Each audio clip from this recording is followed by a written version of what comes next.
सो hello students, past perfect continuous tense में interrogative sentence पढ़ेंगे आज, और उसमें यस नो टाइप के सेंटेंस आप पढ़ेंगे। एक चीज़ आपको ध्यान रखना है कि जब भी आप यस नो टाइप के सेंटेंस किसी भी टेंस से बना रहे हो तो हेल्पिंग वर्ब सबसे पहले लिखी जाती है।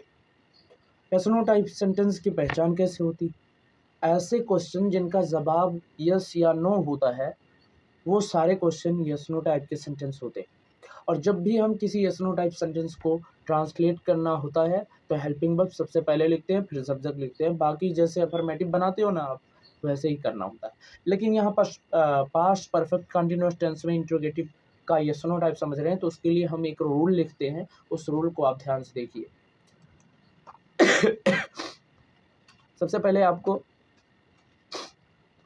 मैंने बताया कि क्या लिखना है, हेल्पिंग वर्ब लिखनी है। क्या लिखनी है? Helping verb. और इस टेंस में हेल्पिंग वर्ब क्या होती है? Had been.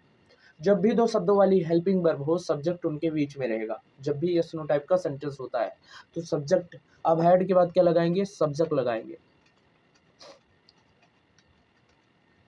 और सब्जेक्ट के बाद आपको क्या लगाना है? बीन लगाना है।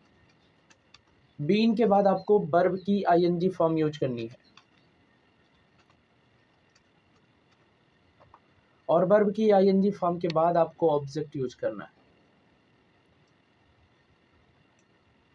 वर्ब की आईएनजी फॉर्म के बाद आपको क्या करना है? ऑब्जेक्ट यूज करना है। ऑब्जेक्ट के बाद आपको क्या यूज करना है? आपको अदर्स यूज करना है।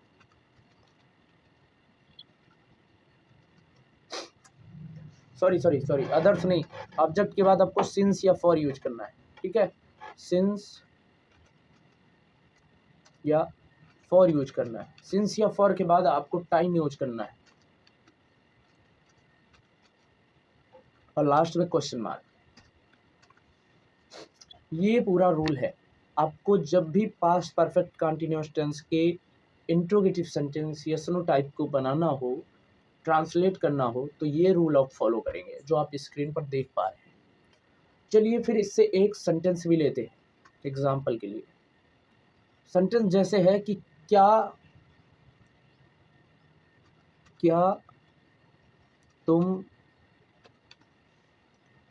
सोमवार से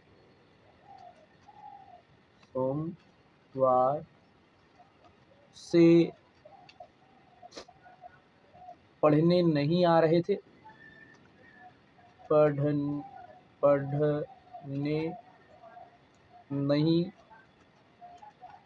आ रहे थे?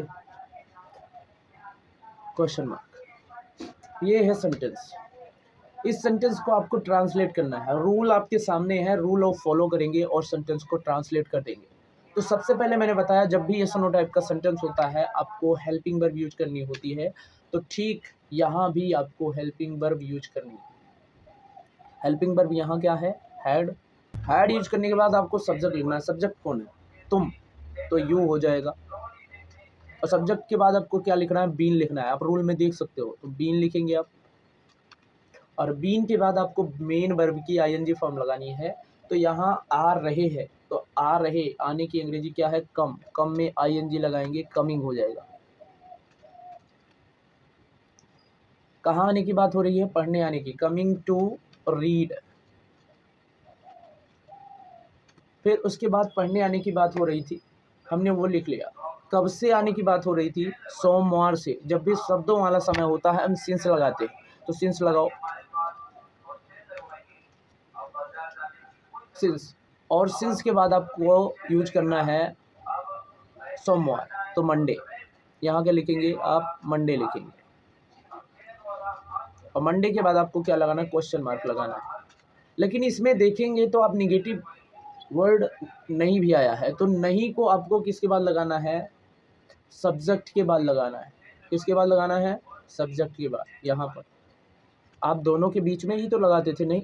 तो यहाँ दोनों के बीच में ही ये नॉट लगेगा। और सब्जेक्ट के बाद आप जब भी लगाते हैं तो हेल्पिंग वर्ब के बाद लगाते हैं, लेकिन यहाँ हेल्पिंग वर्ब दो शब्दों वाली है, तो यहाँ जो नॉट लगेगा वो लगेगा सब्जेक्ट के बाद। ठीक है, और ये आपका सेंटेंस जो है बिल्कुल बनकर तैयार हो गया है। आई होप आप ये समझ गए होंगे। अगर समझ में आया तो इस वीडियो को लाइक करके जाइएगा और सपोर्ट करिए, तो आपके लिए मैं और बेहतरीन वीडियोज़ बना के ला पाऊँगा। तो आप वीडियो पर नए हो तो लाइक कर ही दीजिए, चैनल को सब्सक्राइब कर दीजिए। फिर मिलते हैं आपसे अगली वीडियो में, तब तक के लिए जय हिंद।